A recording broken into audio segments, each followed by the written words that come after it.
Couple of Orioles starting pitchers in Dean Kremer and Corbin Burnes kind of found their footing again this weekend against the Rays. Unfortunately, the Orioles offense did not. 3 runs in 3 games leads to a series loss to the Tampa Bay Rays. I'll recap all 3 games coming up on this episode of the Locked On Orioles podcast.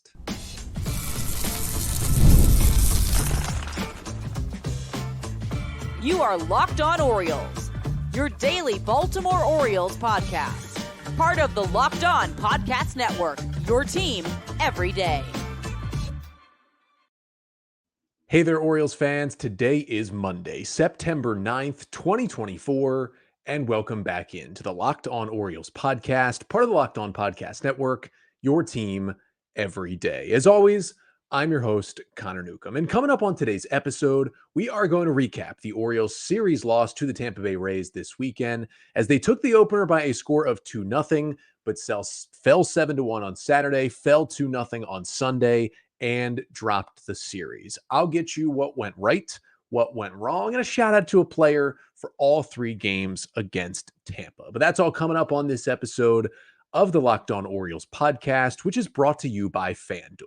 Now through September 22nd, all FanDuel customers can bet $5 and get a 3-week free trial of NFL Sunday Ticket from YouTube and YouTube TV. Just visit FanDuel.com to get started.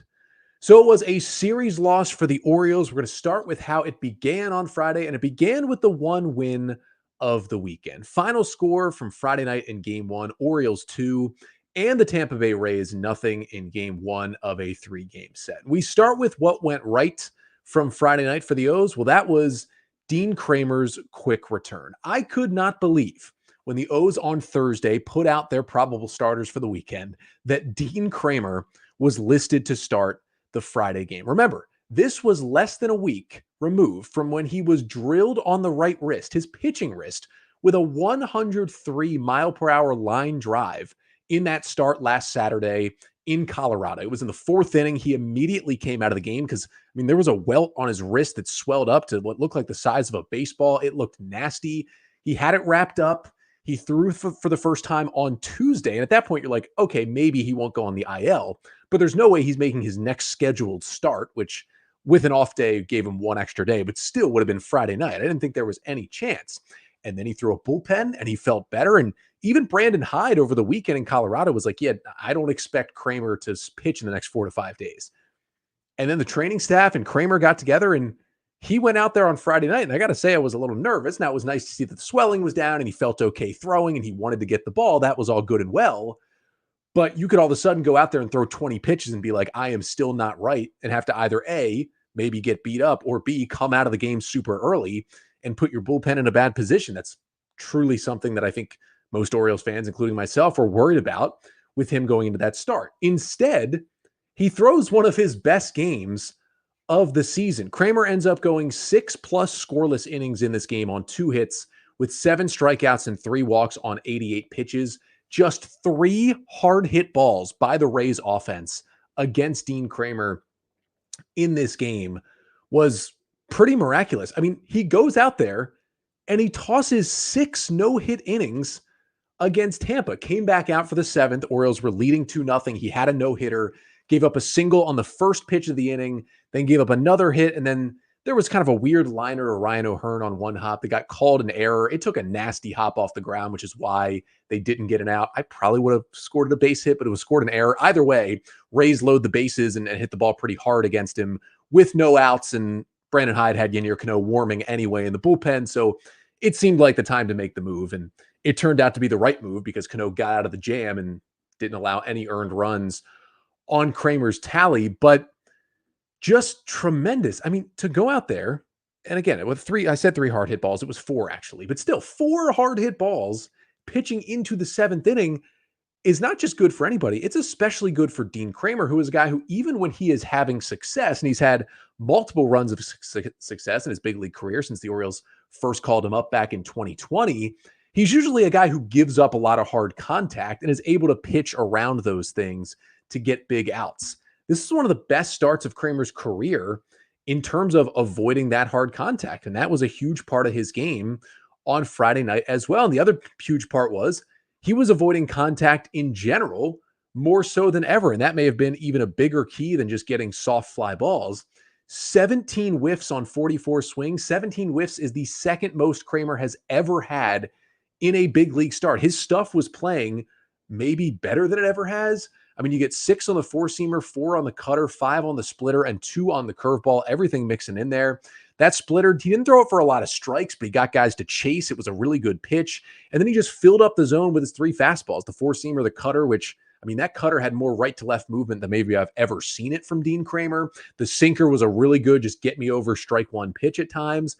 I loved what I saw from Dean Kremer. And the velocities, too, the velocities were all down on pretty much all of his pitches, all 5 of his offerings. Now, you could say maybe that's still a little bit of the remnants of the line drive off the wrist. That's certainly possible. I'll definitely be keeping an eye on what Kremer does velocity-wise. He'll most likely start the final game at Fenway this week. But either way, that is just an amazing outing. Less than a week after taking that line drive off your pitching wrist, to do that is absurd from Dean Kremer. And if you take out the start where he was struck by the line drive, he wasn't pitching great in that game, came out in the 4th inning. But you take out that start, his last 4 full starts where he didn't leave with injury, all of them have been quality starts, all of them 6 innings, 24 innings total, 16 hits, 5 runs, 22 Ks, and 10 walks.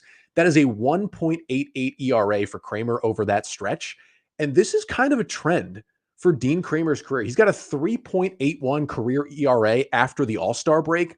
Remember in 2022, he was dominant down the stretch for the O's. He pitched much better in the second half last year after he had an up and down first half for the O's, pitched in some huge games. He started the game that they clinched the playoffs. He started the game where they clinched the division in 2023. It's a trend for Kremer to get better as the season goes on. And still, he was horrendous in the postseason last year, and I don't want to start him in a playoff game. But if every 5 days he can give you good stuff like this, that's close to as important, just getting you to the finish line and hopefully trying to win a division. Now, what went wrong for the Orioles on Friday? Despite the win, it was the Orioles offense just getting rewarded in this game. It just did not happen. Only 2 runs on 4 hits and 3 walks total for the O's offense usually is not going to play. But when you shut out another team, all you need is 1. And the O's got 2. They manufactured a run in the 5th. They got a couple of errors, a couple of walks, an error on a throw, and a Jackson Holiday sac fly, put them up 1-0. And then Gunnar Henderson hit home run number 36, a solo shot in the 6th to make it 2-0. And in terms of the production, that was all of the offense on the day for the Orioles. But they also, against Shane Baz, who had a fairly good line at the end of the day, went 6 innings and gave up those 2 runs. They hit the ball hard against Shane Baz. They had a 50% hard hit rate against him. They only chased out of the strike zone 25% of the time. They're at 30% on the season. They swung at 80% of the pitches in the zone. They're below 70% on the year. So all that adds up to they made some really good swing decisions as an offense overall on Friday night. What Friday's game shows you is you can get rewarded a few times and get a couple runs across the board and get a home run from your best hitter in Gunnar Henderson. But even when the process is good, and I think the process was good by the Oriole offense, you maybe can't say that for some of the other games recently or over the weekend, but the process was good Friday night. Good swing decisions. They hit the ball hard. They swung at strikes. They took the balls, and you can still end up with 2 runs. Now, some of that is that Shane Baz has legitimate stuff, and when he's healthy, he is one of the best starters in the American League East. But it's also that sometimes the luck just doesn't fall on your side, and I was really impressed by the Orioles hitters in terms of how they approach that game. It just doesn't always lead to good results. Luckily, the pitching was good enough where you still get a win on Friday in that scenario. And the shout out for Friday's Game 1 win goes to the Orioles bullpen escaping jams. It was an absolute Houdini act to start it off by Yennier Cano. Comes into the game, bases loaded and no outs after the first 3 reach against Kremer in the 7th. Orioles clinging to a 2-0 lead at that point. And he just went, I mean, that right there was May, June 2023 Yennier Cano, where nobody got on base against him and nobody could hit him. He comes in, elite strikeout stuff all of a sudden. He punches out Johnny DeLuca like it was nothing, punches out Jose Caballero like it was nothing. And then after not throwing it, it was all sinkers and changeups. He throws a 4-seam fastball up to Ben Rortvedt, who thought it was going to be a sinker, and because it was a 4-seamer, gets under it, pops it up in the infield, and Cano strands the bases loaded. I mean, when Cano comes in at that point, what you're looking for is, okay, maybe roll a double play, allow the first run to score, and then get the next out, get out of this inning, keep the 2-1 lead. He keeps it at 2-0 and didn't even really break a sweat. It wasn't like either of those strikeouts were deep counts either. He finished all three of those hitters off pretty quickly. That was a throwback Cano to when he was at his most dominant last year. And then the O's bullpen, despite a little bit of stress, continued to keep it scoreless and pitch the combined shutout against the Rays. Cionel Perez got a couple of outs in the eighth with one strikeout, but he did allow a runner to reach. Now, it was a Gunnar Henderson error that allowed that runner to reach, but Sir Anthony Dominguez came in with a runner in scoring position, got a huge strikeout of Junior Caminero to end the inning. And then Gunnar again just kind of biffed what could have been the game-ending double play ball in the top of the ninth. Instead of a double play, it was first and second and one out.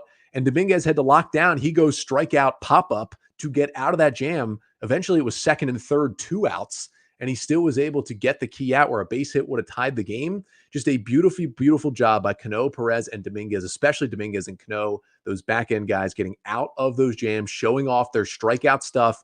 It's what the Orioles bullpen has been lacking this year, getting swings and misses when they need them. Well, the 4 strikeouts combined from Dominguez and Cano all came in pivotal spots, and that is big-time stuff from the O's pen and a big-time win to open up the series on Friday. Unfortunately, that was their only win of the weekend. They had their chances on Saturday and Sunday, and next up, we'll talk about Saturday. Now, the final score, a 7-1 loss, doesn't look like the O's were really in the game, but there was one moment in the fourth that could have swung this thing completely the other way. Jose Siri made one of the plays of the year. I'll recap the Orioles' loss on Saturday coming up next. But first, this episode of the Locked On Orioles podcast is brought to you by FanDuel.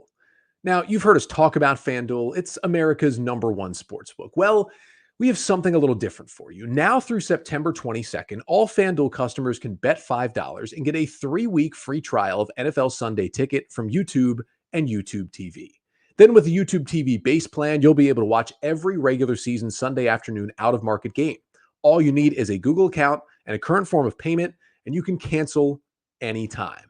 And if that's not enough, FanDuel also has something special for our listeners this weekend.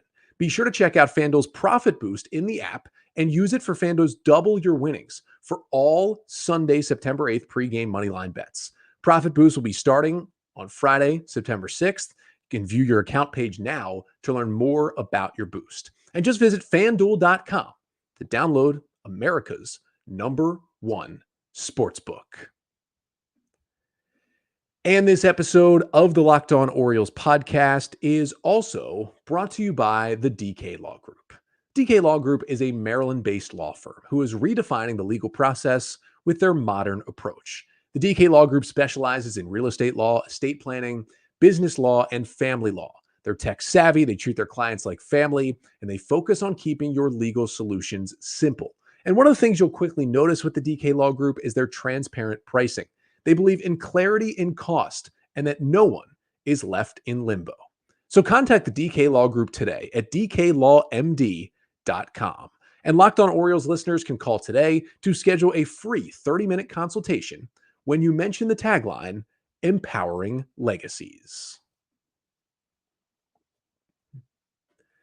So the Orioles got the big win to open the series, shutting out the Rays on Friday night, but the luck did not continue their way for the rest of the weekend as they followed it up with a 7-1 loss to Tampa in Game 2 on Saturday. And what went right for the Orioles in that Saturday loss? Well, honestly, not much. The starting pitching was okay from Zach Eflin. We'll get to that. The offense was not good. They got a solo home run from Cedric Mullins. That was about it.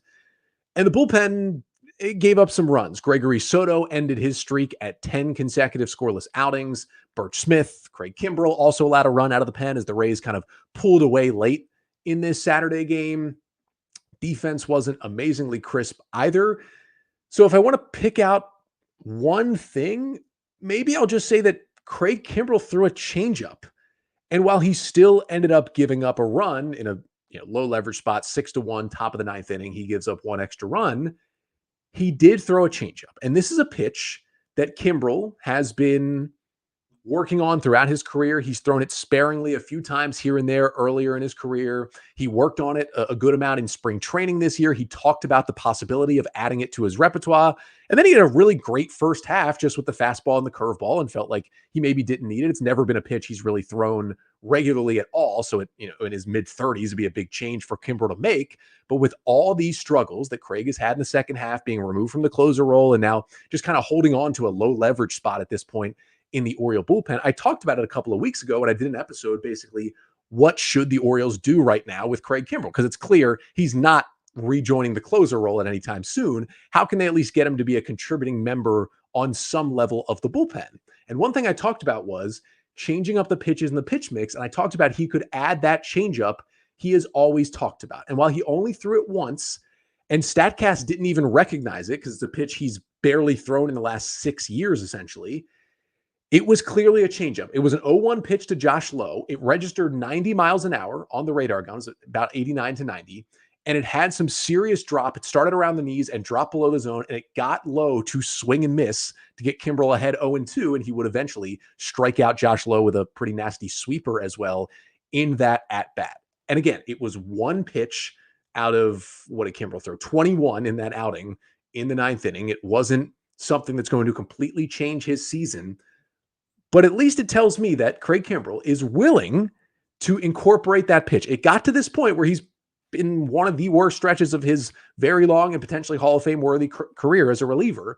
It took it to this to reincorporate that changeup, but it's something that looked good. The one time he threw it, it got a swing and miss. It looked pretty nasty. If he can incorporate it and throw it for a strike sometimes, maybe that's a path, because the O's are in an odd spot with Craig Kimbrel. They've got 18 games remaining. They're trying to hang on and win an AL East. He's your highest paid reliever. He's been in the playoffs plenty of times. He might be a Hall of Fame closer. He's got the best strikeout stuff in the bullpen, but he's just been terrible for a month and a half plus. So you don't know what to do. Are you going to cut him loose? I think maybe most likely the O's keep him around for the rest of the regular season and then just don't put him on the playoff roster. I think that's probably the highest probability of what happens if you were to ask me right now as I'm recording on Sunday, September 8th. But what I will say is this changeup is something that could at least get him back into the mix. And at this point, that's all we're asking for. Get him back into the mix where he can get some outs that count a little bit for the Orioles. Maybe the changeup can help. What went wrong for the Orioles on Saturday? Well, a lot of it was Zach Eflin just not having his pinpoint command. We know Eflin returned from the injured list Sunday in Colorado to be fantastic, pitched 7 amazing innings. He was still solid. It's not like he was terrible or anything on Saturday. He goes 5 2/3, 3 runs on 8 hits, 4 Ks, a walk, 2 home run balls allowed on 91 pitches. It was the first time since the trade that the Orioles have lost a game in which Zach Eflin started. That's how good he had been in an Oriole uniform. But some of his pitches were not getting to the corners like they usually do. And some of the 8 hits were the dinks and dunks that will sometimes happen against Zach Eflin because he does pitch to contact and you can get beat like that sometimes. But what I will say is, on the balls that were hit hard, and in terms of him getting squared up, it was 9 hard hit balls by the Rays offense. That's the most anybody has had against him since he joined the O's. It was more sinkers and curveballs and cutters that were just kind of floating their way closer and closer to the middle of the plate.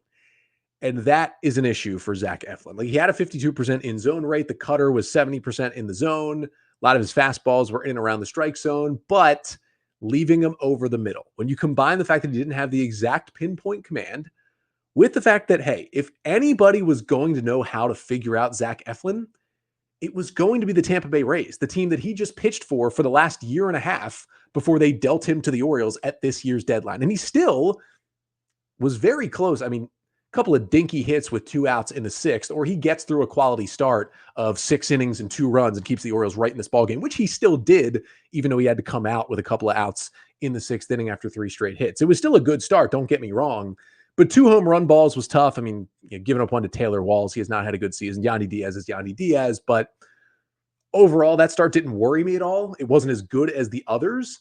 I just chalk it up to the command was a little bit off, and Zach Eflin does work with smaller margins than other pitchers does because he doesn't have the biggest flamethrower in your face stuff. It's more of the kitchen sink approach. But you combine that with the fact that he's facing his old team for the first time, it makes sense that he would have struggled a little bit. Yeah, not amazing, not terrible. Somewhere in the middle from Zach Eflin. And the shout out for the Saturday. Well, actually, let me go back to Eflin. One more thing that I forgot to say. I mentioned he walked one batter, just the fourth walk, I believe, for Zach Eflin in an Oriole uniform. He only walked that batter, and he hates walking guys, because Bruce Dreckman, who had a terrible day behind home plate as the umpire on Saturday, just blatantly missed a 2-2 sinker. I mean, 2-2 sinker almost right down the middle of the plate. It was taken for what should have easily been a called strike three. Somehow called it a ball. Next pitch was out of the zone. That was the only walk for Eflin. Like, yeah, sometimes that'll happen to you when you're a command pitcher too. And the shout out for Saturday, unfortunately, sometimes I do give the shout out to non-Orioles players, and you just have to give it to Jose Siri because he had the moment in Saturday's game that changed the entire complexion of this thing. He has not been good offensively this year. After he had a pretty good offensive year with a lot of power last year, hitting just 190 with a 628 OPS on the season is Jose Siri. That was through play on Saturday, although that's actually gone down. He went 0 for 4 with 2 Ks on Sunday. How about 188 with a 621 OPS for Siri? But he still plays an incredibly elite center field defensively. And he made an insane catch that changed this game. Gunnar Henderson, 2 on, 2 outs. Orioles trailing 2-0 in the bottom of the fourth inning, just in an absolute battle at the plate with Rays starter Ryan Pepiot. Pepiot throwing him fastball after fastball after fastball. Gunnar keeps fouling him off. And finally, he gets one in the middle of the plate that he can drive out towards right center field. It wasn't demolished, but you're thinking this is a home run ball. And Siri plays it perfectly, leaps at the perfect time, takes it away. A robbery of a 3-run homer in right center field would have put the O's up 3-2 in the fourth. Maybe this game goes completely differently if they take the lead. They don't. It looked a lot like the famous Mike Trout robbery of the J.J. Hardy home run ball back in 2012 at Camden Yards. It was around the same spot, and it was the same kind of look with how great of a play it was. But you just got to tip your hat to a guy and tip your cap and a guy in Jose Siri who hasn't been good at the plate. But I mean, the O's did squander a few other chances in the game, but that was the big one. And you can't fault Gunnar Henderson. He was gunning for a hit with runners in scoring position and a big one. Sometimes other guys make amazing plays, and that is certainly what happened with Jose Siri in the fourth on Saturday. But the Orioles, they lost that game. Wasn't an amazing outing. They still have a chance, though, to win on Sunday. Maybe they get Corbin Burnes to pull it back together. And Burnes kind of did. But the Orioles offense did not, as they were shut out in the finale on Sunday. I'll tell you what went wrong to finish off this weekend recap coming up next. But first, this episode of the Locked On Orioles podcast is also brought to you by eBay Motors. Passion, drive, and patience. The formula for winning championships is also what keeps your ride or die alive. eBay Motors has everything you need to maintain your vehicle and level it up to peak performance. Superchargers, roof racks, exhaust kits, LED headlights, and more. Whether you're into speed, power, or style, eBay Motors, well, they've got you covered. With over 122 million parts for your number one ride or die, you'll always find exactly what you're looking for. And with eBay Guaranteed Fit, your part is guaranteed to fit your ride every time or your money back. Because with eBay Motors, you're burning rubber and not cash. So with all the parts you need, the prices you want, it's easy to make your car the MVP and bring home huge wins. Keep your ride or die alive at ebaymotors.com. Eligible items only. Exclusions apply. eBay Guaranteed Fit is only available to U.S. customers.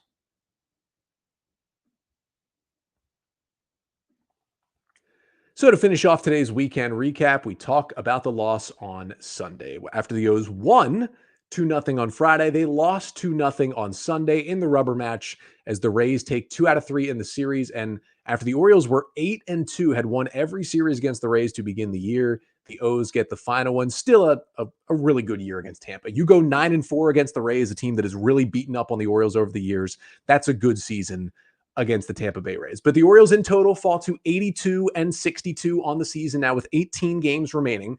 Now, speaking of not scoring runs, the Chicago Cubs did not score a run in either of the first 2 games against the Yankees over the weekend. So the Yanks won the first 2, and with the win Saturday, they took a half-game lead over the Orioles. Now, on Sunday, I am recording here because the Orioles played the Sunday leadoff Roku game at 12 o'clock. So I'm recording here in the pretty early afternoon on Sunday. Yankees and Cubs are still going on. Cubs are leading it 2-1 in the bottom of the 7th inning. So hopefully the Chicago bullpen can record 6 more outs. If they do, the Orioles will still enter Monday just a half game back of the Yankees. If the Yanks do come back, the O's will be 1.5 back. But either way, let's talk about what went right for the Orioles in the 2-0 loss to this Rays team on Sunday. Well, that was Corbin Burnes looking a little bit more like himself. Final line for Burnes in this one: 6 innings of 2-run ball on 7 hits, 3 Ks, 2 walks, and a homer on 93 pitches for the Orioles veteran right-hander. The Rays came up with 8 hard hit balls against him in 6 innings of work, and it was really the one blow on the hanging curveball that was the difference in this game. He leadoff walk on a 3-2 pitch. He just lost a cutter out of his hand to the Jonathan Aranda to start the top of the 6th in the 0-0 game. And then it was a 1-1 curveball that he hung down the middle, and Johnny DeLuca did not miss it. Put it over Baltimore into the left field seats to put the Rays up 2-0 in the 6th. And that was it. That was all the scoring in this game, was the Johnny DeLuca home run. Now, that home run was a little bit of a microcosm of Burnes' issues recently, is only trusting his cutter and his curveball to be thrown for a strike. He doesn't want to walk another batter, and he hangs one and gives up a homer. It's happened a lot over the past month and a half to Corbin Burnes. But otherwise, we saw some of the same issues and also some steps forward. Now, some of the steps forward were, the results at least were much more midseason Corbin Burnes. Remember when he would go out there a couple of months ago and it was every single start, you could just pencil in 6 innings, 1 or 2 runs. O's would mostly win the game because he'd give him a great chance to win. You could put that in every single time. That was a good thing. On the flip side, I'm not sure, even with this being his best start in a while, he still fixed the root of the issue. I talked about it last week on the podcast, how I really think the big issue for Burnes right now is that he's got 5 pitches. They're all pretty nasty, but he only trusts 2 of them to throw for a strike. That is his cutter and his curveball, and he threw a lot, and that's happened all year, but he threw a lot of cutters and curveballs. 38 curveballs, 38 cutters, 27 curveballs. Those 2 pitches combined for 70% of his offerings on Sunday. Generally, you can go up there expecting cutter or curveball and be right more than 2/3 of the time. He only had 3 strikeouts. He only had 9 swings and misses. He still really was not missing bats for the O's, and still kind of showed for a good chunk of the game that he was only really trusting those 2 pitches to be able to throw for a strike. However, he still threw some sliders, some sinkers, and some changeups. 11 sliders, 10 sinkers, 7 changeups. So he still tried out the other pitches, which are very nasty, just pitches he hasn't been able to command lately. And here were the good signs. He threw some really good sliders and sinkers at times that actually got him some outs. Those were pitches that just weren't getting outs at all. So at the very least, he got a big ground out on a slider. He got a big fly out on a sinker at one point. Like, that was nice to see. Also, they were in the strike zone. The changeup really wasn't, so he didn't throw it much, but he threw 11 sliders. 7 of them were in the strike zone. That is a pitch that is probably his nastiest pitch at this point, but he just couldn't get it anywhere near close to the zone. 7 of 11 is very good. How about the sinker? That pitch just kept running to his arm side. He just couldn't keep it in the strike zone. It was run away from lefties or run in and almost hit righties. How about 6 out of 10 sinkers were in the strike zone? Those 2 numbers are huge for Burnes. And while they didn't lead to a lot of strikeouts and a whole bunch of outs on those pitches, he got some outs on them, and he showed that he can trust them in the zone. Now, those came later in the start. Early, it was a lot of cutters and curveballs, and he mixed in the other ones as he went through 6 innings. I am now very, very intrigued to see what he does in Detroit. More than likely, he'll face the Tigers on the road next weekend for his next start. O's have 3 in Boston, off day Thursday, then to Detroit. It's an offense that's been okay, and they've been playing better baseball lately, but that is a team led more so by its pitching. It's a lineup that certainly has some struggles. Let's see if Burnes can implement all of this in that next start and try and throw more and more of the changeup, the sinker, and the slider in the strike zone. Because here's the thing, and we saw it as this game went on. If he can at least show hitters that every once in a while he can land the sinker for a strike, he can land the slider for a strike, and hopefully he can start to land the changeup for a strike, they have to respect those pitches more. And even if he's still more reliant on the cutter and the curveball, that is fine. He can be that reliant on them if he can throw the other pitches for a strike. Then hitters have to respect all 5 pitches. Then it's easier to get a curveball by you, to get a cutter by you without it being hit hard or kind of blooped into center field. And you can miss some more bats when guys have to even respect 4 pitches instead of 2, which is what the Rays had to do at times on Sunday. So that could be a big step forward for Corbin Burnes.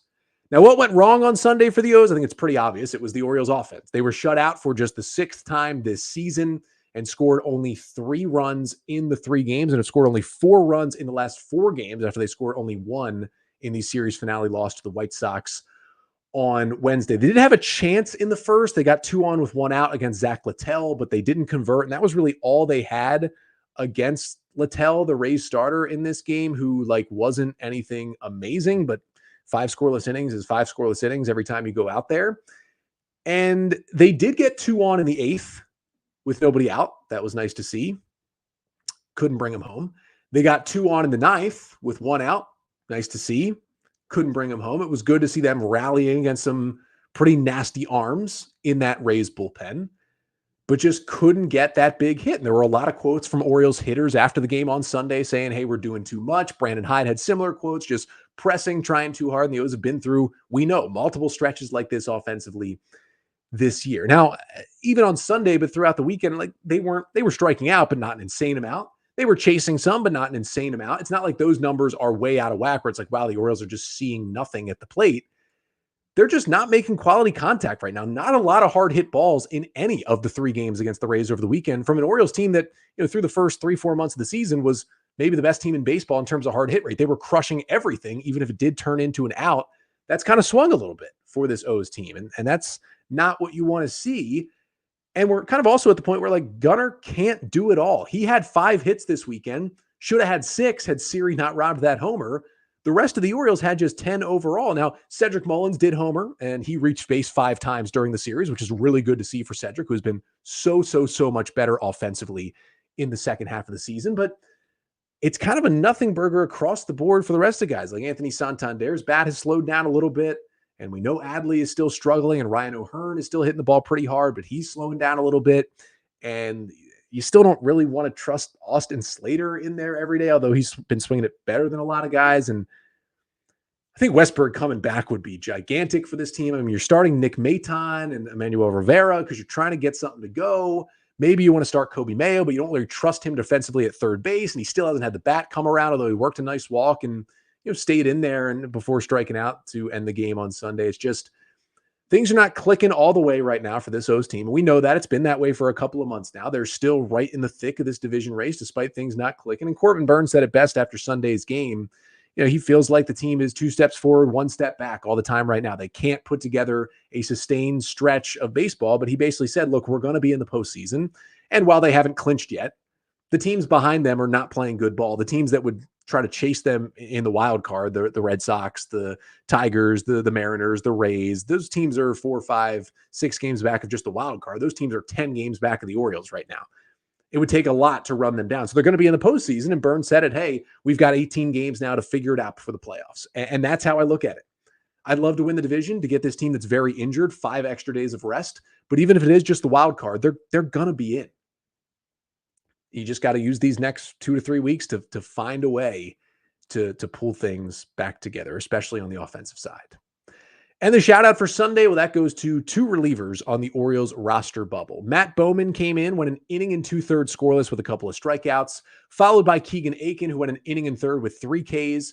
Overall, Bowman and Aiken, 3 innings, 1 hit, no runs, 5 Ks, and no walks. These are 2 guys who are definitely not locks for the postseason roster. I would put them squarely on the bubble of the postseason bullpen, Aiken and Bowman, guys who certainly have a chance, but I don't know if I'd write them in with pen right now, and maybe not even with pencil. So they need to have some big outings, even when they are in, I won't call this super low leverage. I mean, you're still trying to keep the game at 2-0 and give your offense any chance to score, and they did that, but it's not the highest leverage either. You're not protecting a small lead in the 7th and 8th innings, but it's good to see them get some outs. They're in a battle. I'd say at least for the 2 of them, they've probably both jumped Craig Kimbrell and Birch Smith, at least in the bullpen trust power rankings. And I guess, yeah, technically Cole Irvin as well, who's still in that pen out there. But hey, they can find themselves in a bigger role if they keep pitching like this. And that was at least nice to see, to keep it at a 2-0 game. Unfortunately, despite rallies in the 8th and 9th, the O's offense couldn't score, get shut out, and they lose the series to the Rays. But the great thing, my personal favorite thing about baseball, is that you suffer a tough loss, an annoying loss. Well, you get to play baseball almost all the time the very next day. And that is what the O's get to do, is they go to Fenway Park for their final series of the year against the Red Sox. Hey, the Red Sox haven't pitched the ball very well lately. Crazy stuff happens at Fenway. This could be a good series to get it back on track offensively. And tonight at 7:10 Eastern time is game 1 of 3. Cade Povich coming off 7 1/3 scoreless with 10 Ks against the White Sox, and also had a pretty good start against the Red Sox the last time he faced him. We'll try to do that again tonight. He'll go up against the right-hander Brian Bayo, who pitched really well the last time he faced this Orioles offense. Red Sox did play good baseball against the White Sox this weekend, although they didn't sweep, gave up 5 runs in the 9th to lose on Sunday. So that at least got them over 500, but their season is treading water. The O's could put them away, hopefully starting tonight. And I will be back tomorrow to recap game 1 between the Red Sox and the Orioles and get you any O's news and notes you need, as well as we come down the stretch here in September. And hopefully the Cubs can finish off this win against the Yankees. But I'm back on Tuesday. Until then, I'm Connor Newcomb, and this has been the Locked On Orioles podcast, part of the Locked On Podcast Network. Your team every day.